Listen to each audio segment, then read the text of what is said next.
អស្ចារ្យណាស់ការយកចិត្តទុកដាក់ចំពោះសុខភាពកុមារគឺជាមូលដ្ឋានគ្រឹះសម្រាប់ការអភិវឌ្ឍសង្គមទាំងមូលខាងក្រោមនេះជាគន្លឹះសំខាន់ដើម្បីថែរក្សាសុខភាពកុមារដោយបែងចែកជាផ្នែក 1. បរិភោគអាហារដែលមានជីវជាតិសមរម្យទារក 0-6 ខែទឹកដោះម្ដាយតែមួយគត់ជាចំណីល្អបំផុតកុមារតូចបន្ថែមអាហារបំប៉នចាប់ពីអាយុ 6 ខែដោយមានបន្លែផ្លែឈើប្រូតេអ៊ីនសាច់ត្រីសុទ្ធអណ្ដូកនិងធាតុរ៉ែជាពិសេសដែកនិងសង្កកសីកុមារធំជាងនេះធានាថាអាហារមានតុល្យភាពដោយកាត់បន្ថយអាហារបំពងអាហារហិរនិងភេសជ្ជៈមានស្ករ 2. ថែរក្សាសុខភាពតាមរយៈការចាក់វ៉ាក់សាំងធ្វើតាមកម្មវិធីចាក់វ៉ាក់សាំងពេញលេញរបស់ក្រសួងសុខាភិបាលដើម្បីការពារជំងឺដង្កូវទង្វើជំងឺគ្រុនផ្ដាសាយជំងឺរលាកបំពង់កលាកសួតជំងឺឆ្កួតជាដើមចាក់វ៉ាក់សាំងបន្ថែមដូចជាវ៉ាក់សាំងជំងឺគ្រុនផ្ដាសាយបើត្រូវការ 3. ការពារគ្រោះថ្នាក់និងរក្សាសុខភាពផ្លូវកាយ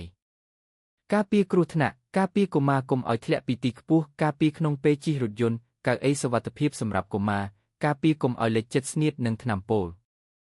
សកម្មភាពរាងកាយជំរុញឲ្យកុមារសកម្មលេងកីឡារត់លេងយ៉ាងហោចណាស់1 ម៉ោងក្នុងមួយថ្ងៃ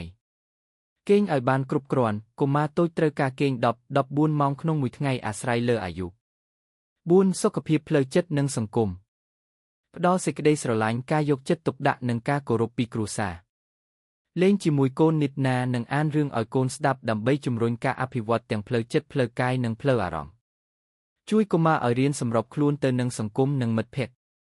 5. សុខភាពថ្មីថ្មិញចាប់ផ្ដើមជូតថ្មីថ្មិញតាំងពីមានថ្មីដំបូងទៅពិនិត្យថ្មីថ្មិញជាទៀងទាត់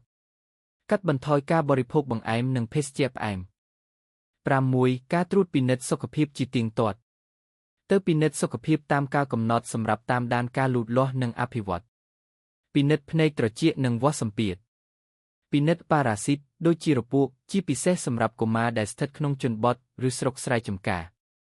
7. អាកាសធាតុនិងអនាម័យតាក់ពាក់ខោអាវសមស្របតាមអាកាសធាតុបង្រៀនកុមារអនាម័យផ្ទាល់ខ្លួនដូចជាការលាងដៃមុនក្រោយពេលទទួលទានអាហារនិងបន្ទាប់ពីទៅបន្ទប់ទឹកអ្វីដែលត្រូវការអារម្មណ៍ពិសេសសញ្ញាពាក់ព័ន្ធនឹងការលូតលាស់យឺតយ៉ាវបើកូនមិនសើមិនឆ្លើយតបឬមានឥរិយាបថខុសពីមិត្តភក្តិទេអាយុគាត់